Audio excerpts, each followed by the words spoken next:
Welcome back to another episode of The Space, a mindfulness podcast for everyone. Does your mental health dip over the weekend? Well, you can blame the anxiety of freedom. Yes, it's a thing. And according to experts, it could impact a lot of us.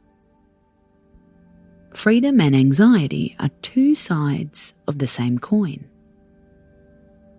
This is according to Professor Shahram Heshmat, who is an expert on behavioural economics. Freedom means openness, being flexible and ready for change. It also means autonomy and having choice over our decisions. But there's a flip side. When people realise they are actually free to choose in a situation, it can cause anxiety. That is why most people don't like making their own choices, says Shahram. They would rather have someone else or society do it for them.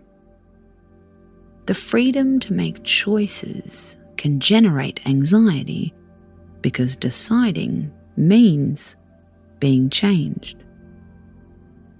We resist change because change is loss, even one that is in our best interest. Boy, isn't that a lot to chew on? So, how can anxiety of freedom impact our weekend? Think about the stuff you're worrying about right now. Should you go to that thing? Should you visit that person? What supermarket should you shop at? And there's also the big stuff. Am I making the right choices? Am I being the best version of myself? Should I change this or do that to feel better about my existence?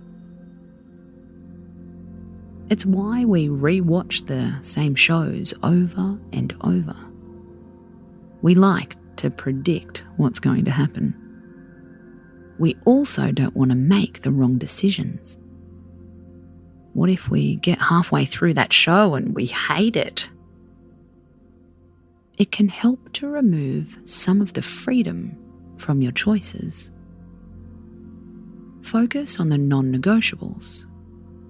Cleaning your bathroom, going to the gym, eating 3 meals a day. Then gently introduce more freedom. What podcast should I listen to whilst I'm cleaning?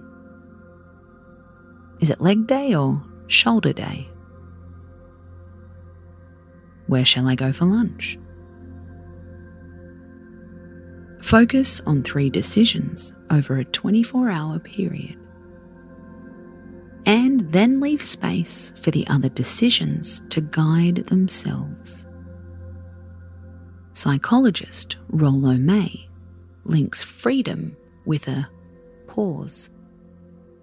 He says, freedom is the capacity to pause when you're faced with a stimuli. When you're asked a question, take 1 breath before you answer. Don't ask for permission. Can I think about it and get back to you?